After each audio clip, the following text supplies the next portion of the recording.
नमस्कार दोस्तों। आज मैं आपको सुनाने जा रही हूँ बहू बेटा ने माँ बाप की दौलत ऐंठने के लिए रचा मारने का षड्यंत्र। तो बाप ने कर दिया ऐसा काम कि बेटा बहू के होश ठिकाने आ गए। बेटा भोजन करते हुए तो चावल की थाली को भी नहीं छीनते हैं। मैं तो फिर भी तेरी माँ हूँ बेटा। क्या हमने इसी दिन के लिए तुझे पाल पोस कर बड़ा करके इस काबिल बनाया है कि तू समय आने पर अपने माँ बाप को जाहिल गवार कहकर अपमानित करे? बेटा, मुझे 3 दिनों से बुखार आ रहा है। बहू से कितनी बार कहा डॉक्टर के पास ले चल या फिर बुखार की टैबलेट ही लाकर दे दे, लेकिन उसने उसने ना ही टैबलेट लाकर दी और ना ही मुझे खाना दिया। इसलिए मुझे बहुत कमजोरी लग रही थी बेटा, और आज थोड़ा ठीक लग रहा है। तो मैं बरामदे में आकर बैठी थी कि बहू ने मुझे बर्तन धोने को कह दिया। मैंने मना किया तो पता नहीं उसने मुझसे क्या कह दिया जो तुम मुझ पर इतना गुस्सा कर रहे हो। बेटा, ये खाना भी तो मैंने खुद ही निकाला है, और देख ले कितना थोड़ा सा ही तो है। अगर इतना थोड़ा सा खाना खा लूंगी तो तुम्हारा कुछ कम नहीं हो जाएगा। बेटा अपनी इस बूढ़ी माँ पर रहना, कहती हुई राधा जी अपने बेटे मोहित से गिड़गिड़ाती हुई अपने खाने की थाली वापस लेने के लिए निवेदन कर रही थी। उसी समय राधा जी की पड़ोसन विमला जी, जो कि राधा जी की पक्की सहेली थी, उनकी आवाज सुनकर उनके घर पहुंची तो देखा मोहित भोजन की थाली लिए खड़ा है और राधा जी जो झूठे हाथों से अपने बेटे की तरफ देख रही थी। मोहित ने पड़ोसन के सामने बात का बतंगा बनाना ठीक ना समझते हुए वह थाली अपनी माँ को देते हुए बोला, माँ, आपने सब्जी और मंगवाई थी ना? ये लो, मैं सब्जी ले आया हूँ। और आज की सब्जी कैसी बनी है माँ? कहते हुए वह विमला जी को बैठने के लिए कहकर अपने कमरे में चला गई। क्योंकि विमला जी की एक आदत थी, वह किसी के भी घर की बात को कहीं भी बड़ा चढ़ाकर बताती थी, और राधा जी के घर की तो वह एक एक बात जानती थी, और उनका एक उद्देश्य अपनी सहेली को बचाना भी रहता था।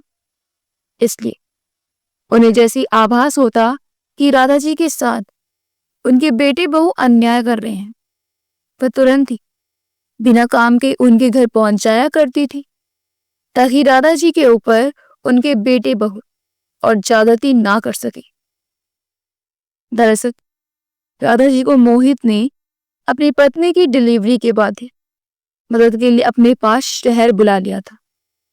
अपनी पत्नी की सेवा के लिए और उसके पिता गांव में रहकर खेतीबाड़ी का काम देखते थे। राधा जी के पति प्रताप जी का एक फलों का बगीचा था, जिसमें अलग अलग सीजन में अलग अलग फल उगाए जाते थे। उससे उन्हें इतनी आमदनी हो जाती थी कि जो एक सरकारी नौकरी करने वाला व्यक्ति भी नहीं कमा सकता था। प्रताप जी जितना भी पैसा कमाते वो इस समय समय पर अपने खर्चे गिनवाते हुए रो रो कर उनसे पैसे ऐंठ लेता था। प्रताप जी भी बेटे के मुंह में आकर उसे समय समय पर पैसे भेज देते थे, लेकिन बेटे को न ही अपने पिता की मेहनत की कोई कदर थी और न ही अपनी माँ की मेहनत की कदर थी। उसे लगता ये तो उनका फर्ज है, इतना तो सभी माँ बाप अपने बच्चों के लिए करते हैं। समय बीतने लगा और राधा जी की बहू माया ने एक सुंदर से बेटे को जन्म दिया। उस समय राधा जी दीपक जला रही थी, इसलिए उन्होंने कहा, हमारे वंश को चलाने वाला दीपक आ गया है, इसलिए इसका नाम दीपक रखेंगे। दीपक नाम सभी को अच्छा लगा। कुछ दिनों बाद राधा जी की बहू माया को हॉस्पिटल से डिस्चार्ज कर दिया गया। अब बहू और पोते के आने की खुशी में राधा जी ने घर में रंगोली बनाई, घर के आंगन में दीपक जलाए। ऐसा लग रहा था मानो उनके घर में दीपावली मनाई जा रही हो। माया ने जब देखा चारों तरफ दीपक जलाए गए हैं, आंगन में एक से बढ़कर एक रंगोली बनाई गई है, तो उसका मन अंदर ही अंदर बहुत खुश हुआ। वह जैसे ही घर के अंदर प्रवेश करने लगी तो राधा जी ने अपने पोते और बहू की आरती उतारी और उन पर फूलों की वर्षा की। माया ने कभी सोचा भी नहीं था कि उसका और उसके बेटे का स्वागत इस तरह शानदार तरीके से होगा। लेकिन राधा जी ने माया से पूछा, बहू, ये सजावट और जो हमने तुम्हारा स्वागत किया तुम्हें कैसा लगा? तो उसने अपना मुंह बनाते हुए कहा, हाँ ठीक ही थे, लेकिन मेरे मायके में इससे भी ज्यादा अच्छे से होता है। राधा जी का प्रसन्नता भरा चेहरा मुरझा सा गया था, लेकिन वह उस समय कुछ भी नहीं कह पाई और चुपचाप वहां से चली गई। तभी माया ने कहा, मम्मी जी, अस्पताल में तो ढंग का खाना नहीं मिला, आज थोड़ा चटपटा और मसालेदार खाना बनाइए। आज घर का खाना भरपेट खाऊंगी मैं। राधा जी बोली, बहू, छोटे बच्चे की माँ को शुरुआती दिनों में सादा खाना ही खाना चाहिए। सादा चटपटा और मसालेदार माँ और बच्चे दोनों की सेहत के लिए ठीक नहीं होता। लेकिन माया राधा जी की बात कहाँ मानने वाली थी। वो तो उन्हें गांव की गवार समझती थी और खुद को नए जमाने की समझदार पढ़ी लिखी मॉडल लड़की। इससे उसने कहा, अरे मम्मी जी, ये सब पुरानी बातें हैं, आप लोगों के जमाने में होता होगा, क्योंकि आप लोगों के पास इस समय खाने के लिए कुछ रहा ही नहीं होगा, तो कहाँ से खाता ऐसे स्वादिष्ट खाना? मुझे तो आज स्वादिष्ट और मसालेदार चटपटा खाना ही खाना है। मैं जैसा कह रही हूँ आप ऐसा ही कीजिए। मैं कुछ नहीं सुनना चाहती, वरना मैं आपके बेटे को फोन लगाकर बता दूंगी कि आप मेरा ठीक से ध्यान नहीं रख रही हो। राधा जी मोहित के गुस्से को जानती थी और माया के बारे में भी जानती थी। वो एक बात को बड़ा चढ़ाकर बताती थी और मोहित बिना सच जाने उन पर भड़क उठता था। उस दिन भी उसने पत्नी के भड़काने पर ही अपनी माँ के खाना खाते हुए थाली को छीन लिया था। इसलिए राधा जी ने सोचा, इन मुर्गों के मुंह लगने से अच्छा है इन्हीं के अनुसार काम कर दिया जाए। आगे जो भी होगा उसके जिम्मेदार ये लोग खुद ही होंगे। ऐसा सोचकर उन्होंने माया के लिए मसालेदार चटपटा खाना बना दिया। कई दिनों बाद ऐसा चटपटा खाना मिलने से उस दिन माया ने भरपेट खाना खाया और उंगलियां चाटती रह गई और कहने लगी, मम्मी जी, पेट तो भर गया लेकिन मन नहीं भरा है। ऐसा लग रहा है और भी खा लूं, लेकिन इतना ज्यादा खा लिया है कि पेट में जगह ही नहीं है। राधा जी मन ही मन भगवान से प्रार्थना करती हैं कि हे भगवान, आजकल के इन बच्चों को कौन समझाए कि छोटे बच्चों के लिए कैसा खाना लाभदायक होता है। लेकिन भगवान, आपसे विनती करती हूँ कि मेरे पोते को कोई नुकसान ना हो। ये आजकल के बच्चे हमारी सुनते ही कहें। राधा जी अपनी बहू और पोते के स्वास्थ्य को लेकर बहुत चिंतित थी। तभी लोगों ने खाना खाया और सो गई। रात के करीब 2 बजे से बच्चे का रोना शुरू हो गया। माया के पेट में भी जलन होने लगी। बच्चा बार बार पॉटी करने लगा और लगातार रोता रहा। माया को भी लूज मोशन स्टार्ट हो गए।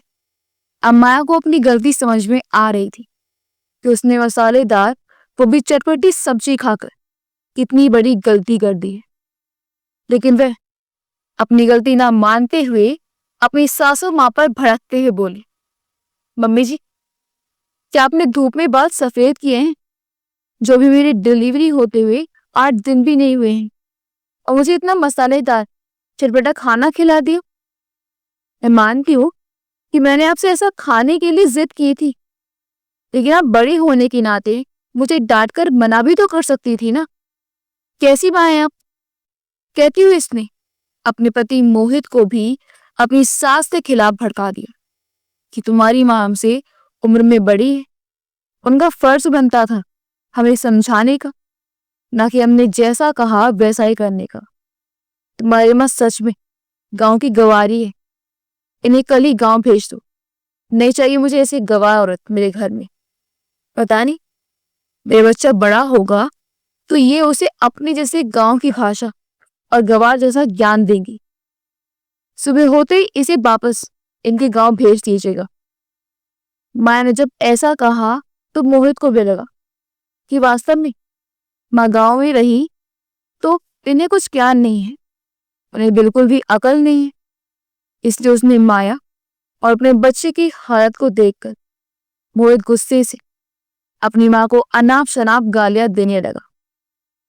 सुबह होते उन्हें गांव ले जाने के लिए जैसे घर से निकल रहा था कि उसी समय उसके पिता प्रताप जी अपने पोते का मुंह देखने के लिए गांव से ढेर सारा राशन का सामान और फल लेकर उनके घर पहुंच गए।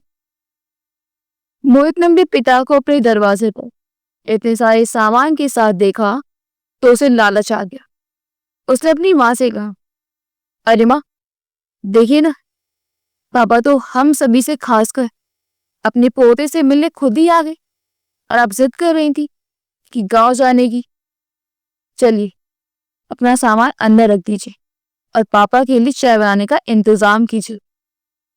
प्रताप जी को देखकर दादाजी की आंखों में आंसू आ गए। प्रताप जी ने उनके आंसू देख लिए थे, लेकिन उस समय कुछ कहा नहीं था। दादाजी ने अपने आंसू पोंछे और अपना सामान अपने कमरे में रख दिया और फिर से रसोई में सबके लिए खाना बनाने में लग गए। दादाजी ने फिर अपनी बहू से पूछा, बहू, तुम्हारे लिए क्या बनाऊं? तो बहू ने कहा, क्या मम्मी जी, आप इतनी बूढ़ी हो गई हैं कि डिलीवरी के बाद नई माँ को क्या खाना चाहिए, आपको नहीं मालूम क्या? दादाजी ने उस समय से कुछ भी जवाब नहीं दिया, जबकि दादाजी इसके पहले अपने मन से उसके लिए सादा खाना बनाती थी तो माया ही उनसे कह देती थी कि मम्मी जी, मेरे लिए कुछ भी मुझसे पूछे बिना मत बनाइए, वरना मैं खाना ही नहीं खाऊंगी। अब बेचारे दादाजी करे भी तो क्या करें, उन्हें कुछ समझ में नहीं आ रहा था। तभी प्रताप जी ने दादाजी को आवाज लगाई और कहा, राधा, एक गिलास पानी तो लेकर आना। दादाजी ने एक गिलास पानी ट्रे में ले लिया और प्रताप जी के पास चले गए। उनकी नजरें झुकी हुई थी क्योंकि उनकी हिम्मत नहीं हो रही थी प्रताप जी से नजरें मिलाने की, वरना वे शायद उन्हें देखकर रो देती। प्रताप जी ने राधा जी का हाथ पकड़कर अपने पास बैठाते हुए कहा, राधा, क्या हुआ? क्या तुम्हारी तबीयत खराब है या किसी ने तुमसे कुछ कहा है? राधा, क्या हुआ, बताओ ना, तुम्हारा चेहरा इतना मुरझाया सा क्यों दिख रहा है? राधा जी प्रताप जी के ऐसे अपनेपन भरे सवालों को सुनकर फूटकर रो पड़ी। उन्हें ऐसा लगा उनका हमदर्द उनकी तकलीफ बांटने आ गए हैं। कोई तो है उनका सहारा जिनके भरोसे वह कुछ कर सकती है, वरना बेटे बहू ने तो उन्हें आसाई और नौकरानी बनाकर रख दिया था। प्रताप जी ने उन्हें अपनी बाहों में ले लिया और उनके पीठ को सहला हुए बड़े प्यार से पूछा, राधा, अब मैं आ गया हूं, तुम्हें डरने की कोई बात नहीं है। जिसने क्या कहा मुझे बिना डर के बताओ। थोड़ी देर रो लेने के बाद राधा जी ने अपने आंसू पोंछे और अपने आप को संभालते हुए कहा, जी ऐसी कोई बात नहीं है। बेटे बहू के पास भला मुझे क्या परेशानी हो सकती है? वो तो मैंने आपको बहुत दिनों बाद देखा, इसलिए मुझे रोना आ गया। इतना कहकर राधा जी वहां से उठकर जाने लगे क्योंकि उनका बेटा मोहित भी उन्हीं के पास बैठा उन्हें घूर घूर कर देख रहा था और बहू भी रसोई से उन्हें इशारे से आंखें दिखाकर चमका रही थी कि वे उन्हें कुछ भी ना बताए। लेकिन प्रताप जी ने भी कोई कच्ची गोली नहीं खेली थी। वे समझ रहे थे कि राधा जी को किसी न किसी बात का बहुत बड़ा सदमा लगा है, इसलिए उन्होंने उनका हाथ फिर से पकड़ा और बिठाते हुए बोले, नहीं राधा, तुम कितना भी झूठ बोलो लेकिन तुम्हारी आंखें झूठ नहीं बोल सकती हैं। तुम्हारी आंखें साफ साफ बता रही हैं कि तुम्हें किसी बात का बहुत दुख है। तुम बता दो सही, आखिर तुम्हें किस बात की परेशानी है? प्रताप जी के इतना कहते ही राधा जी ने वह सारी बातें बताती जो उनके बेटे बहू ने उनके साथ किया था। अपनी पत्नी को इतना दुख देने के लिए उन्होंने अपने बेटे बहू को खूब खरी खोटी सुनाई और कहा, बेटा तुम दोनों कान खोलकर सुन लो, हम गांव में रहते जरूर हैं, लेकिन ये मत भूलो कि आज तुम जिस आलीशान बंगलों में रहते हो ना, ये बंगला भी उसी गांव में रहने वाले तेरे गवार माँ बाप की पसीने की कमाई से खरीदा गया है। यहाँ की एक एक ईंट में तेरे गवार माँ बाप के पसीने की कमाई लगी है। और तुझे पता है, जब तेरी माँ तेरे पास शहर में आ रही थी तब इसके पैर तो मानो जमीन पर नहीं पड़ रहे थे, ये तो मानो खुशी से बाबरी हो गई थी। इसलिए तो आज पड़ोस और पूरे गांव भर में अपने हाथों से बनाए मोतीचूर के लड्डू बंटवाए थे कि इसके बेटे ने इसे अपने पास बुलाया है और इसके घर आंगन में नन्हे मुन्ने की किलकारी गूंजने वाली है। और जो भी मिलता, चाहे वह बड़े बुजुर्ग हो या छोटे हो, सभी से यही कहती कि मेरे बेटे के बच्चे को आशीर्वाद दो कि वह सही सलामत इस दुनिया में आए और मेरा बेटा दिन दुगनी रात चौगनी तरक्की करे। लेकिन ये अनपढ़ गवार क्या जाने, तुम जैसे पढ़े लिखे लोगों को न तो किसी के आशीर्वाद की जरूरत पड़ती है और न ही किसी की मदद की। तुम तो पढ़े लिखे हो ना, बिना कुछ किए ही तुम्हारे सारे काम बन जाते हैं। चलो राधा, मैं भी तो गांव का एक गवार ही हूँ, इसलिए बेटे के मोह में फंसकर इतना सारा सामान खुश होकर लाया था कि शायद मेरे बच्चों को इसकी जरूरत होगी। लेकिन मैं गलत था। ये लोग तो पढ़े लिखे हैं ना, ये लोग अनाज नहीं बल्कि पैसों को ही खाते होंगे, क्योंकि शहर में रहकर ये लोग खेती बाड़ी गोबर कचरा तो कुछ जानते ही नहीं है, सिर्फ पैसा ही जानते हैं, इसलिए सिर्फ पैसा ही खाते होंगे। और मैं गांव का रहने वाला जाहिल गवार नाहक यही सोच बैठा कि गांव के ताजे फल और सब्जियां शायद मेरे बच्चों को पसंद आएंगी। ये सोचकर यहाँ ले आया। माफ करना बेटा, मुझसे गलती हो गई, कहता प्रताप जी अपनी बेटी बहू के सामने हाथ जोड़कर माफी मांगने लगे। तब मोहित दौड़कर अपने पापा के पैरों में गिरकर रोते हुए बोला, पापा मुझसे बहुत बड़ी गलती हो गई, पापा प्लीज, पापा मुझे माफ कर दीजिए। तभी माया अपने ससुर जी से माफी मांगने लगी। तब प्रताप जी बोले, अरे तुम लोग जिस देवी समान माँ के गुनहगार उससे माफी मांगना छोड़कर मुझसे माफी मांग रहे हो। अगर तुम्हें माफी मांगनी है तो राधा जी से माफी मांगो। अगर उन्होंने माफ कर दिया तो समझो मैंने भी माफ कर दिया। फिर दोनों बेटी बहू राधा जी के पैर पकड़कर माफी मांगने लगी। राधा जी एकदम सरल हृदय की थी। उन्होंने तुरंत ही अपने बेटी बहू को उठाकर अपने गले से लगा लिया और कहा, चुप हो जाओ मेरे बच्चों, गलती इंसान से ही होती है, कोई बात नहीं। कोई भी माँ बाप अपने बच्चों से कितनी देर तक नाराज रह सकती है। कहकर उन्होंने दोनों के पीठ पर हाथ फेरा और वहां से जाने के लिए निकल दिया। मैं अपने कमरे में तो चली गई, लेकिन उसके अंदर आग की ज्वाला धधक रही थी। उसे इस बात की चिढ़ थी कि बुढ़िया ने आते ही अपने पति से उसकी शिकायत कर दी। अब तो अपनी सास से किसी ना किसी रूप में बदला लेना चाहती थी वो। उसे उस दिन भर बेचैनी लगी रही, क्योंकि मोहित तो खाना खाकर अपने ऑफिस चला गया और राधा जी ने खाना बनाया, सभी को खाना खिलाकर खुद खाना खाया और आराम करने अपने कमरे में चली गई। जब शाम हुई तो दादा जी ने देखा माया रसोई में सबके लिए चाय बना रही है, तो उन्होंने कहा, बहू अरे मैं जब तक हूं तुम आराम कर लो, फिर तो तुम्हें ही काम करना होगा। तुम्हें चाय क्यों बनाई, मैं आ रही थी ना चाय बनाने। माया थोड़ा मुस्कुराकर बोली, कोई बात नहीं मम्मी जी, आप पापा जी के साथ बैठी, मैं आप लोगों के लिए चाय बनाकर लाती हूँ। दादा जी ने भी सोचा, ठीक है, चाय बनाने में बहुत ज्यादा ताकत भी तो नहीं लगती है, खड़े खड़े चाय तो बनानी है। इसलिए प्रताप जी के पास जाकर सोफे पर बैठ गई। प्रताप जी ने राधा जी से कहा, राधा थोड़ा गर्म पानी लो, मुझे प्यास लग रही है। राधा जी जैसे ही पानी लेने किचन में जा रही थी, उन्होंने देखा बहू चाय के कप में चम्मच चला रही थी। उसे देखकर उन्हें थोड़ा अजीब सा लगा कि बहू कप में चम्मच को चला रही है। फिर उन्होंने ज्यादा ध्यान नहीं दिया। अब वह पानी लेकर चली आई। थोड़ी देर में बहू ने चाय और बिस्किट लाकर दिए, तो दोनों ने चाय के साथ बिस्किट भी खाए। फिर थोड़ी देर में उन्हें ऐसी नींद आने लगी कि वे दोनों वहीं लुढ़क गए। मोहित जब अपने ऑफिस से घर वापस आया तो उसने अपने मम्मी पापा को अस्त व्यस्त तरीके से लेटे हुए देखकर दंग रह गया। उसने माया से उनके बारे में पूछा तो उसने कह दिया, मुझे नहीं पता ये लोग क्यों अभी तक सो रहे हैं।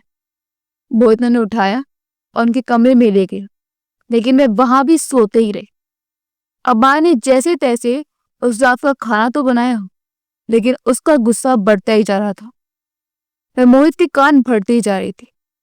उसने कहा, देखिए जी, अब ये दोनों बुढ़े बढ़िया हमारे कोई काम की नहीं रह गए। अब मैं घर की छोटी मोटी काम तो कर ही लेती हूँ, और झाड़ू पोछा और बर्तन साफ करने के लिए हम बाई रख लेंगे। जितना खर्च हम लोग इनके ऊपर करते हैं, उसे कई कम खर्च हम काम वाली बाई काम करके अपने घर चली जाएगी, और इन्हें तो दिन रात झेलना पड़ता है। अब मुझे ये दोनों बर्दाश्त नहीं होते। पहले वो अकेली बुढ़िया रहती थी, चलो वो तो कम से कम हमारा काम कर दिया करती थी, और अब तो ये बुढ़ा भी आदम का है। और कल की बात तो हम इन्हें जाने के लिए भी नहीं कह सकते हैं, नहीं तो ये हमें इस घर से जाने के लिए कह देंगे। अब इतने बड़े शहर में इतने बड़े परिवार का खर्च कैसे चलाएंगे, ये तो हमें सोचना होगा ना। इनका क्या है, इन्हें तो ऐसा लगता है जैसे इनके गांव में सब मुफ्त में मिल जाता है, वैसे ही यहाँ भी सब कुछ मुफ्त में ही मिल जाएगा। तो समझते नहीं है, तभी तो मैं इनको गवार कहती हूँ। कुछ समझने को तैयार ही नहीं है। तभी मोहित बोला, अरे मेरे दिमाग ने ही काम करना ही बंद कर दिया है। तुम्हारे दिमाग में कोई आइडिया हो तो बताओ। थोड़ी देर सोचने के बाद माया बोली, हम लोग इन बुढ़े बुढ़िया को यहाँ से जाने के लिए तो नहीं कह सकते, लेकिन इस दुनिया से जाने के लिए तो कह सकते हैं ना। इतनी बातें राधा जी ने अपने कानों से सुन ली, क्योंकि कुछ देर पहले ही उन्हें होश आया था, और जोरों की प्यास लगने के कारण वह पानी लेने रसोई में जा रही थी। दोनों बेटी बहू की ऐसी बातें सुनकर तो मानो उनके पैरों तले जमीन ही खिसक गई। वह पानी लिए बिना ही वापस अपने कमरे में आ गई। अपने पलंग पर बैठकर वह जोर जोर से हांफने लगी। तब तक प्रताप जी को भी होश आ गया था। उन्होंने राधा जी को हांफते हुए देखा तो पूछा, क्या हो राधा, तुम्हारी तबीयत ठीक नहीं लग रही, तुम्हें क्या हो गया है? तभी राधा जी ने उन्हें धीरे बोलने का इशारा किया। प्रताप जी ने उनके पेट को सहलाया तो थोड़ी देर बाद वह धीरे धीरे सामान्य हुई। उन्होंने प्रताप जी को बताया कि मैं जब पानी लेने रसोई में जा रही थी तो दोनों बेटी बहू को बातें करते हुए सुना कि वह दोनों कह रहे थे कि हमें इस दुनिया से जाने के लिए कोई प्राण बनाएंगे, और वह कहकर रोने लगी। उधर जब मोहित ने अपनी पत्नी के मुंह से ऐसी बातें सुनी तो वह सन्न रह गया। वह अपने मुंह पर हाथ रखकर आंखें खोलकर उसे देखता ही रह गया। उस समय उसकी हालत ऐसी हो गई जैसे उसे काटो तो खून नहीं। उसने अपनी पत्नी का विरोध किया, लेकिन वह उसे समझाने लगी, देखो मोहित, तुम्हें बुढ़ी बुढ़िया की इकलौती संतान। ये लोग जैसे जैसे बूढ़े होते जाएंगे, इनके लिए दवाई गोली से लेकर इनकी सारी सुख सुविधाओं का ध्यान हमें ही रखना होगा। तब हम इनकी सेवा करेंगे या अपने बच्चों की पढ़ाई लिखाई की तरफ ध्यान देंगे। अब आप खुद ही सोच लो इनका क्या क्या करना है। एक ही बार में इनका किस्सा ही खत्म कर देना है कि जिंदगी भर इनका बोझ होना है। मोहित माया से गुस्से में बोला, माया, चाहे कुछ भी हो जाए, मैं अपने माँ बाप के साथ इतना अन्याय नहीं कर सकता हूँ। उन्हें मैं इस दुनिया से जाने का पाप अपने माथे नहीं ले सकता हूँ। हाँ, इतना जरूर कर सकता हूँ कि उन्हें मैं गांव भेज सकता हूँ। मोहित ने जो बात कही उस बात को राधा जी ने नहीं सुना। वह माया की बातें आधी अधूरी सुनकर अपने मन में भ्रम पाली वहां से चली गई। अब तो प्रताप जी ने सोचा कि उन्हें बेटे बहू को बताए भी नहीं, हम अपने गांव चले जाएं और चाहे कुछ भी हो जाए हम कभी इनके पास वापस ना आएंगे। ये सोचकर दोनों रातों रात गांव जाने के लिए निकल गए।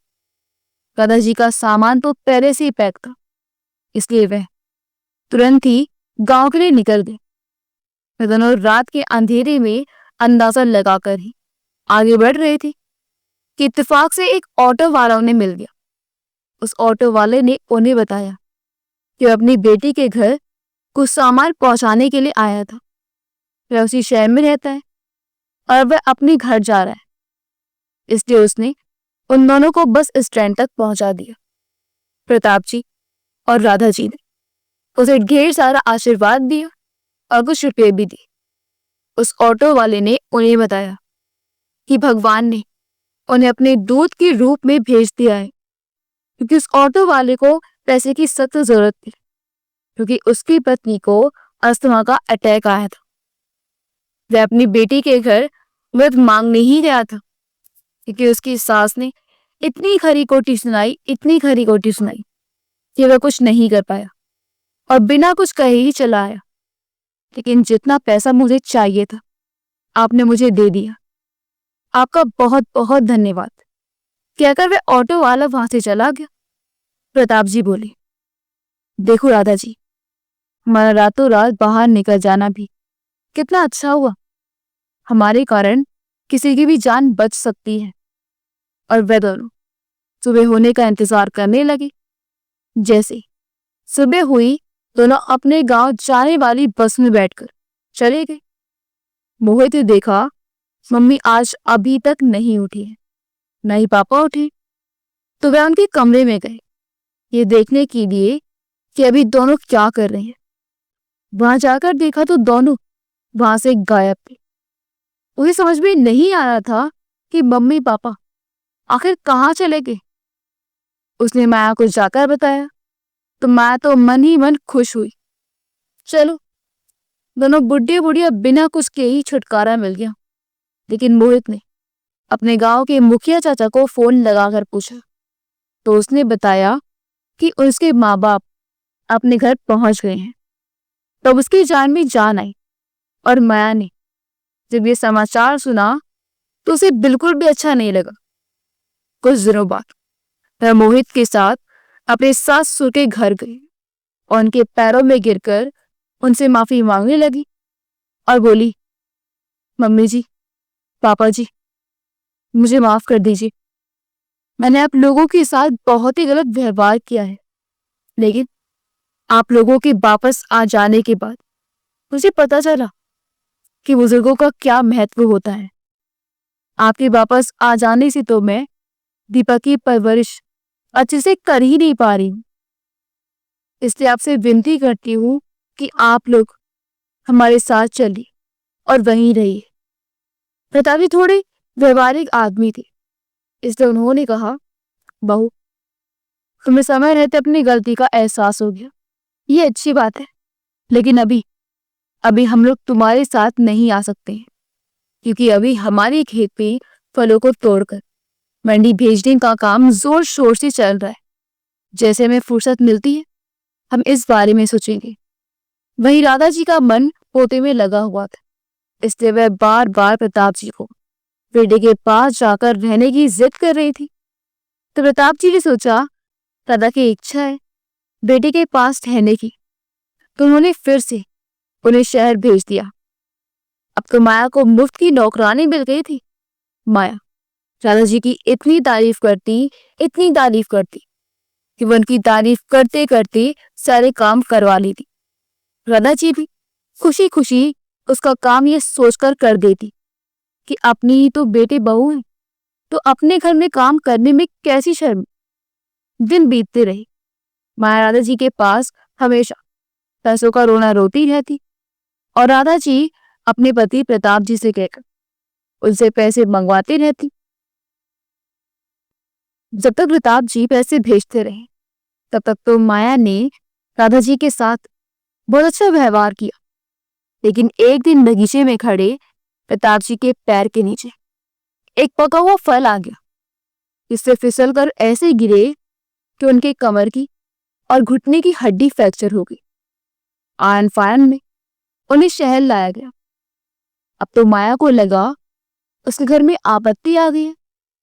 अब उसका रवैया अपने सास ससुर के प्रति धीरे धीरे बदलने लगा। वह राधा जी के हर काम में कुछ न कुछ गलतियां निकालने लगी। एक तरफ से तो राधा जी अपने पति के स्वास्थ्य को लेकर परेशान थी, तो दूसरी तरफ अपनी बहू के रवैये से परेशान थी। इसलिए ना चाहते हुए भी उनसे गलतियां हो जाया करती थी, जिसका माया भरपूर फायदा उठाती थी। माया अब मोहित के सामने राधा जी की गलतियां गिना रही थी, जिससे वह भी अपनी मां को खरी खोटी सुना दिया करते था, क्योंकि वह भी एक तरफ अपने पिता के इलाज के लिए पैसे खर्च करने से परेशान था, तो दूसरी तरफ मां की छोटी छोटी गलतियों पर, जिसे माया और भी ज्यादा बड़ा चढ़ाकर बता देती थी और घर में हंगामा करा देती थी। कुछ दिन अस्पताल में रखने के बाद प्रताप जी की छुट्टी कर दी गई। अब हर 7-8 दिनों के बाद प्रताप जी को चेकअप के लिए बुलाया जाता था, जिसे डॉक्टर की फीस, दवाई का खर्च के साथ साथ अस्पताल आने जाने का खर्च भी लगता था, जो माया को बहुत अकड़ता था। कुछ दिनों तक तो उसने जैसे तैसे अपने सासुर का खारा पानी किया, लेकिन धीरे धीरे ना तो वह घर की कोई काम ही करती थी और ना ही अपने सास ससुर को चैन से रहने देती थी। जैसे मोहित अपने ऑफिस जाता तो कुछ ना कुछ उल्टा सीधा कहकर उनके पीछे पड़ जाती। उनका बेटा दीपक ये सब सुनता तो वह भी अपनी मां से डरा सहमा सा रहने लगा था और उसे जैसे ही मौका मिलता अपने दादा दादी के पास जाकर दुबक जाता। लेकिन माया की उसके ऊपर नजर पड़ते ही वह अपने सास ससुर को भी खरी खोटी सुनाती और दीपक को भी गुस्से में आकर मार देती थी और उसे सख्त हिदायत देती थी कि वह उनके पास कभी ना जाए। एक दिन राधा जी अपने पति प्रताप जी को अस्पताल लेकर गई हुई थी। माया ने अपने कीमती जेवर उनके बैग में रख दिए और शाम को मोहित से कहा कि उसकी एक सहेली के घर पार्टी में जाना है। लेकिन जब उसने अपनी अलमारी में मोहित के सामने गहने ढूंढे तो उसे नहीं मिले। फिर क्या था, उसने घर में हंगामा मचा दिया कि मेरे गहने नहीं मिल रहे हैं। उसने अपनी अलमारी के सारे कपड़े इधर उधर बिखेर दिए। फिर वह सीधे अपनी सास के कमरे में गई और बोली, मम्मी जी मेरे गहने नहीं मिल रहे हैं, कहीं आपने तो नहीं रखे। मोहित उसे मना करता रहा कि वह उसकी मम्मी ना पूछे, लेकिन वह नहीं मानी और सीधे राधा जी का बैग चेक करने लगी। जब उसने उनके बैग से कपड़े निकालकर बाहर फेंके तो कपड़ों के साथ गहने भी गिर गए। फिर तो माया आग की तरह अपनी सास के ऊपर बरस पड़ी। उन्हें इतना जलील किया कि उन्हें अपनी सफाई देने का एक मौका भी नहीं दिया। और जब मोहित ने ये सब अपनी आंखों से देखा तो वह भी अपने मम्मी पापा से नफरत करने लगा और उन्हें तुरंत घर से निकल जाने के लिए कह दिया। माया ने कुछ दिन पहले ही प्रताप जी से अस्पताल की बिल के साथ गांव के घर और जमीन के पेपर में साइन करवा लिए थे, जो अब वह उसके नाम पर हो गया था। इस बात का पता उन्हें तब चला जब मोहित ने उन्हें अपने घर से निकल जाने के लिए कह दिया। तब उसने कहा, आप लोग भूल कर भी अपने गांव मत जाइएगा, क्योंकि वहां की सारी प्रॉपर्टी तो आपने मेरे नाम कर दी। अब प्रताप जी को समझ भी नहीं आ रहा था कि वे कहाँ जाए और क्या करें। फिर भी जब बेटे ने घर से चले जाने के लिए कह दिया तो दोनों बुजुर्ग दंपति धीरे धीरे सुनसान सड़क पर रात के अंधेरे में चले जा रहे थे। तभी वह एक होटल के पास जाकर रुके। उस होटल का मालिक कह रहा था, आजकल के लड़कों को क्या हो गया है, वो छुट्टी मार रहे हैं। इतना बड़ा ऑर्डर आया है और काम करने वाले की कमी है। तभी राधा जी ने उस होटल के मालिक से कहा, भाई साहब, आप बुरा ना माने तो क्या हमें काम मिल सकता है? होटल के मालिक ने उन दोनों की हालत देखी तो कहा, आप दोनों अपनी हालत तो देखिए, तब काम करेंगे। तभी राधा जी बोली, भाई साहब, अगर हमें काम मिल जाए तो आपकी बड़ी मेहरबानी होगी। जब तक आपका नौकर नहीं आया था तब तक ही रख लीजिए, फिर चाहे तो निकाल दीजिएगा। होटल के मालिक को काम करने वाले की जरूरत थी, इसलिए उसने उन्हें काम पर रख लिया। प्रताप जी व्यापारी आदमी थे, इसलिए उन्हें बैठे बैठे काउंटर का काम दे दिया गया था। और राधा जी को खाना बनाना बहुत अच्छा आता था, इसलिए वो रसोई में चली गई। अब उस होटल के मालिक का काम बहुत अच्छी तरह से चलने लगा था। हिसाब किताब में भी कोई फर्क नहीं पड़ता था। अब उनके रहते उस होटल के मालिक थे। कुछ ही दिनों में छोटे से होटल की जगह बड़ा सा रेस्टोरेंट ले लिया। अब उस रेस्टोरेंट का नाम बहुत चलने लगा था। उस रेस्टोरेंट की प्रसिद्धि से प्रताप जी ने अपने मालिक से कहा, क्यों ना हम शहर के दूसरे छोर पर, जहां आबादी वाला क्षेत्र है, वहां एक और रेस्टोरेंट खोल दे, ताकि वहां भी हम अच्छा खासा मुनाफा कमा सके। मालिक बहुत ही नेक दिल का आदमी था। उसने कहा, तुम्हारे पास इतने पैसे हैं, फिर भी तुमने अपना पैसा लगाकर खुद का रेस्टोरेंट खोलने की बात नहीं कही, बल्कि मुझे खोलने की सलाह दी। यह आपका बड़प्पन है, इसलिए मैं आपकी इस ईमानदारी से बहुत प्रभावित हूं और मैं चाहता हूं कि रेस्टोरेंट तो खुलेगा, लेकिन आपके नाम का और आपका रेस्टोरेंट खुलेगा, जिसमें मेरा पूरा योगदान रहेगा। और उस मालिक ने उन्हें पूरा सहयोग दिया और देखते देखते प्रताप जी और राधा जी का अपना रेस्टोरेंट खुल गया। जब उस रेस्टोरेंट का उद्घाटन होना था तब मोहित और माया भी आए थे, क्योंकि मोहित उस रेस्टोरेंट का एक मामूली सा कर्मचारी था। जब उस रेस्टोरेंट के मालिक का नाम अनाउंस हुआ, प्रताप, तो माया और मोहित को धक्का सा लगा कि कहीं उसके पापा ही तो नहीं है। फिर उन्हें लगा, अरे, इतने बड़े रेस्टोरेंट के बारे में तो लोग सपने में भी नहीं सोच सकते हैं। तभी प्रताप जी के आजू बाजू उनके बॉडीगार्ड चल रहे थे और बीच में प्रताप जी और उनके पीछे राधा जी चल रही थी। जब प्रताप जी ने रेस्टोरेंट का फीता काटा तो उनके ऊपर फूलों की वर्षा की गई और उनकी इस उम्र में इतनी बड़ी सफलता का राज पूछा गया तो उन्होंने बताया कि ये सफलता का श्रेय उनके मालिक को जाता है, जिनका एक छोटा सा होटल था, उसमें हम नौकर थे और हमने वहां पूरी ईमानदारी के साथ काम किया और आज इतनी बड़ी सफलता हासिल कर ली। लेकिन हाँ, जीवन में कई मोड़ आते हैं, हमारे जीवन में भी आए हैं। हमने अपने जीवन में कभी चोरी नहीं की, कभी घर में खाने के लिए नहीं था तो हम भूखे सो गए, लेकिन ना ही किसी के घर से उधार मांग कर खाया और ना ही चोरी करके खाए। लेकिन कभी कोई हमारे अपने हुआ करते थे जिन पर हमने पूरा विश्वास किया था, उन्होंने हमें चोर साबित किया और धोखे से हमारा सब कुछ हड़प लिया। लेकिन कहते हैं ना कि हाथ के धन को कोई भी चुरा सकता है, लेकिन किस्मत और कर्म का लिखा हुआ कोई नहीं चुरा सकता। बस यही हुआ हमारे साथ भी। हमने अच्छे कर्म किए और आज इस मुकाम तक पहुंच गए हैं। यही हमारी सच्चाई है। प्रताप जी के इतना कहते ही पूरा हॉल तालों से गूंज उठा। वहीं मोहित और माया की नजरें शर्म से झुक गई। दूसरे दिन सारे कर्मचारी अपने अपने काम में लग गए। तब मोहित सीधे प्रताप जी के कैबिन में जाने लगा। तब गार्ड ने उसे रोका और कहा, अरे अरे, आप बिना किसी अपॉइंटमेंट के सर के कैबिन में कैसे चले जा रहे हैं? तब मोहित ने कहा, अरे, तुम मुझे रोक रहे हो? तुम जानते भी हो मैं कौन हूं। अगर मैंने सर से शिकायत कर दी ना तो तुम्हारी अभी की अभी छुट्टी हो जाएगी। गार्ड बोला, सर आप जो भी है मुझे नहीं मालूम, भले ही आप मेरी छुट्टी करवा दीजिएगा, लेकिन मैं पहले सर से परमिशन लेकर आता हूँ, तभी आपको अंदर जाने दूंगा। मोहित को मजबूरी में बाहर खड़ा रहना पड़ा। गार्ड अंदर जाकर जब प्रताप जी से परमिशन लेने लगा तो प्रताप जी ने कह दिया कि अभी उन्हें अंदर मत आने देना।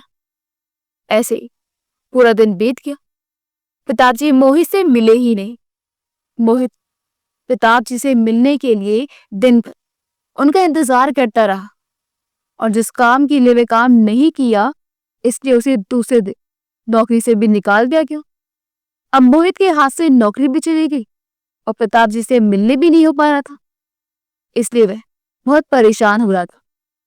उधर माया ने सोचा प्रताप जी का गांव का घर और खेत को बेचकर खूब पैसे मिलेंगे, तो वैसे बेचने के लिए किसी दलाल से बात करने गई तो पता चला किसी दलाल ने पहले उसे दवाई के बिल के साथ ही उससे साइन करवा लिए और उस प्रॉपर्टी को पहले ही हड़प लिया। माया को भी 1 रुपए का फायदा ही नहीं हुआ। अब उधर मोहित परेशान हो रहा था तो उधर माया परेशान हो रही थी। जब उनके बेटे दीपक को पढ़ाई के लिए पैसों की जरूरत थी तो उन्होंने उस घर को ही बेच दिया जिस घर में वह लोग रहते थे।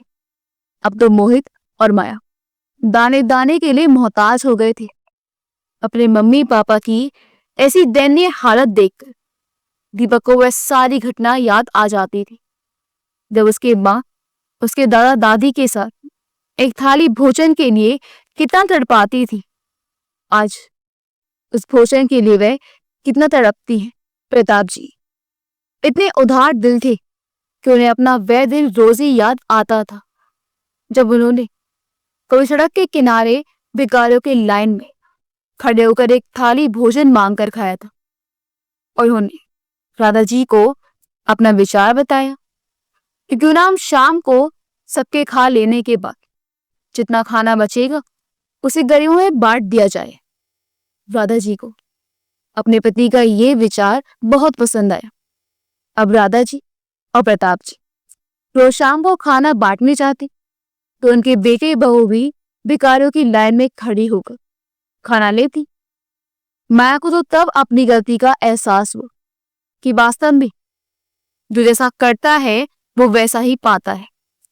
राधा जी रोजी अपने बेटे बहू को भिखारियों की तरह खाना देती थी, लेकिन उन्होंने कभी नहीं कहा कि वह दोनों उनके पास आकर रह जाएं, क्योंकि माया ने एक बार नहीं दो बार उन्हें जलील करके घर से निकाला था, इसलिए उनका भी दिल उनके लिए नहीं पसीजा।